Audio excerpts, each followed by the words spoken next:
Hello, my mystic friends. I'm your astrologer, Patricia Tate, and today we're going to be diving into the month of November of 2025, this monthly astrology forecast. I want to share insights with you in order to help you connect with your inner wisdom to move more in alignment with the universe. Now, I do have some exciting news to share. I am excited to share my 2026 year ahead astrology forecast. Each one is an extended video with a detailed PDF that explains the key transits, the eclipses, and all the shifts so you can help navigate your year with confidence.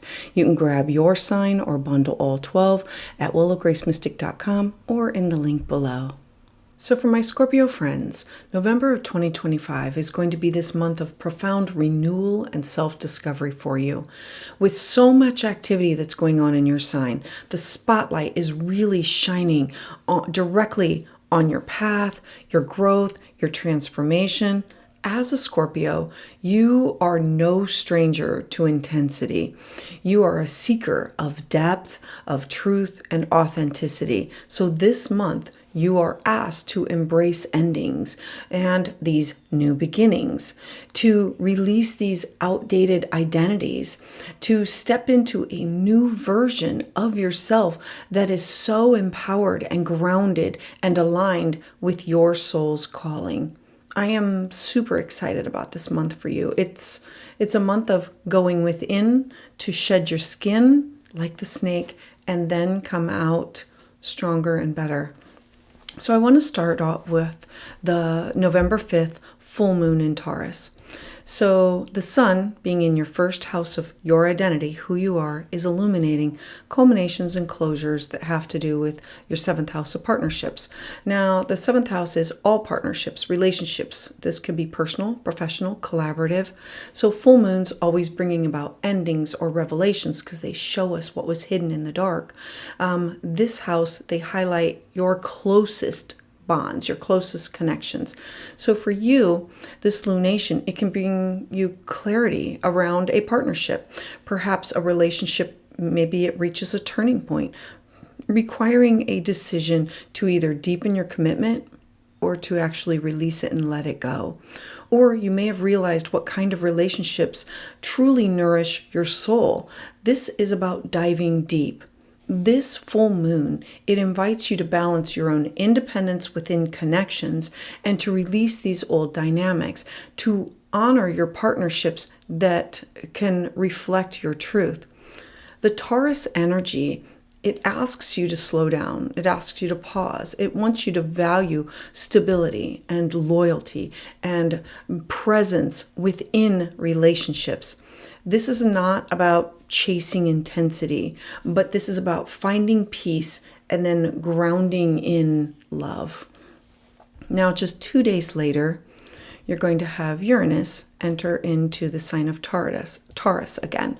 So Uranus has moved out, but now it is moving back in.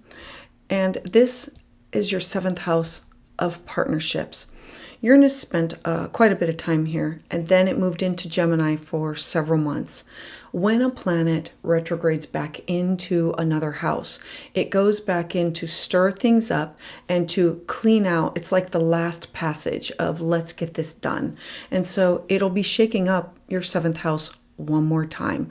Think of it as a lightning bolt or electricity that, because lightning on Earth, Taurus is Earth, it's ground shaking. And so this will be like a little earthquake, or it could be a major earthquake, depending if you resist. This is looking back at Uranus over the years. It brought you a lot of unexpected changes within your relationships and your partnerships. There could have been sudden beginnings and surprising endings, or shifts in how you approach partnerships. So this return, it's now signaling one last wave of an awakening. You are being asked to embrace freedom. And this is freedom within a connection with others, to allow others to be who they truly are while still being true to yourself. Now, on this same day, you're going to have Venus in a square. Now, Venus is in your first house of identity, in a square with Pluto, Remember that squares are 90-degree angles. They create tension in order to push for change. They want us to, it creates the uncomfortable in order to make you move forward with a new direction. And so Venus is in your first house of who you are. We know that this is all about you and your identity. And adding into this is Pluto is in your fourth house of home and family and your foundation, your traditions. And so this could be a tension that's stirring between your personal desires and your family responsibilities, or between your identity and your own private life that you don't want to share with other people. There can be power struggles that come up because this is an invitation for you to transform rather than resist. By confronting all of these dynamics, honesty, you create the space for healing and empowerment to emerge at the end. Now, the very next day, on November 9th, we're going to have Mercury retrograde begin. Now, all of this is happening like in succession here.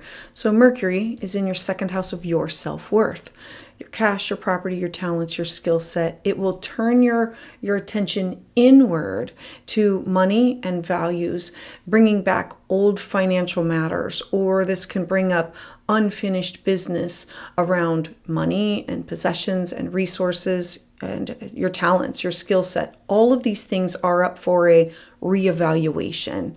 You may also reflect on your relationship with your worth, asking yourself, do I measure my value through external means, or do I recognize my own inherent worth?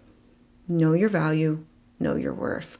For you, my Scorpio friends, this retrograde, it's an invitation for you to rethink your resources and your priorities.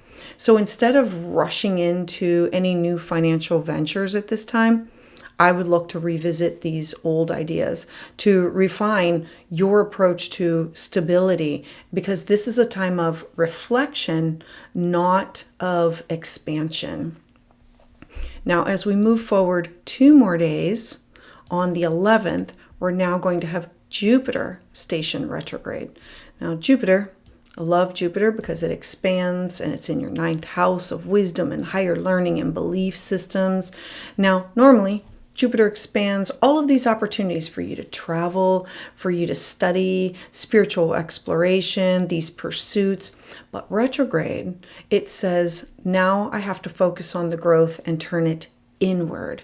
So you might revisit old belief systems, or reconnect with teachers or mentors or guides, or reflect on your own spiritual path. For you, this is an opportunity to re-examine what you truly believe and whether those beliefs, whether they support your growth. There could be a journey that's faith-based, or a philosophy. This could be going back and reworking a class or redoing a class, or something that has to do with legal matters.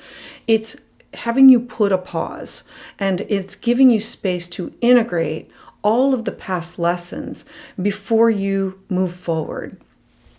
And then I want to bring you just a little bit more to the story.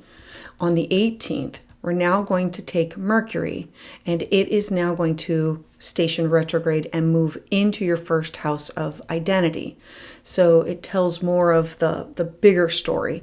So Mercury leaves your second house, dips back into Scorpio, your first house of identity, your business card, your website. This is deeply personal energy for you. There can be old patterns of thinking that can now resurface, or you might find yourself questioning who you are and how you present yourself to the world. The first house, I always say, is like your business card. It's your website. It's like, this is who I am. And so for you, my Scorpio friends, this retrograde is a powerful invitation to release these outdated self-definitions. Maybe you are called to refine your voice, your goals, your appearance. This is a whole reworking of who you are. This is a time for you to shed the layers that just don't fit, to let go of the masks, and to rediscover your own true essence. Now, the very next day, on the 20th, we're going to have this Kazemi. So a cazimi is when Mercury is in the heart of the sun. And so this is the aha moment. I get it. It's a moment of clarity. This can bring about this sudden insight about, I get it. This is who I'm becoming. This is what I need to release and let go. This is how I want to move forward. This is what I have to do. It's the aha moment. And it's also the new moon in Scorpio. So new moon activating your first house. It's a personal new moon year for you, a cosmic reset button for you. It invites you to plant these seeds of intention for the next 12 months of your life. What do you want to create? What do you want to become? This new moon is about empowerment. It is about authenticity and you stepping into your truth. For you, my Scorpio friends, this lunation is your rebirth. You are being given this chance to rewrite your story, to release and shed the old skin, and to step boldly into the next chapter of your journey. Now, on the next day that will follow this up, we have Uranus in a sextile with Neptune, both at 29 degrees. So 29 is an anaretic degree. Both of these planets are retrograde at the same time. Uranus is in your 7th house of partnerships, and that includes business, collaboration, personal, all of them. And Neptune is in your 5th house of creativity and joy, lovers, beauty, fun, pleasure. And this is a gentle, supportive energy that brings harmony in all of your relationships, this creative expression. It's you might feel inspired to like connect with a partner through compassion, maybe shared dreams, like, hey, I want to do this. Do you want to try this? It's like connecting with other people that are in an alignment with you.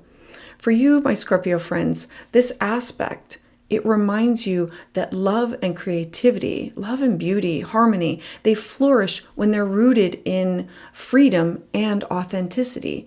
It's you allowing these relationships and passion to evolve in ways that can align with your higher vision. So Scorpio, November of 2025 is going to be this month of a profound transformation for you, particularly within you with others.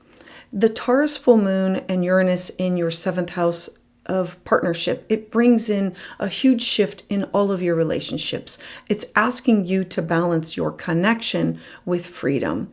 Mercury retrograde in your 2nd house and then shifting into your 1st house, it's highlighting your self-worth and your self-definition of who you want to claim as yourself. While Jupiter retrograde is inviting reflection on your beliefs, your thoughts, your ideas, travel, connection. The Scorpio new moon and the cazimi, now this is marking the powerful rebirth time.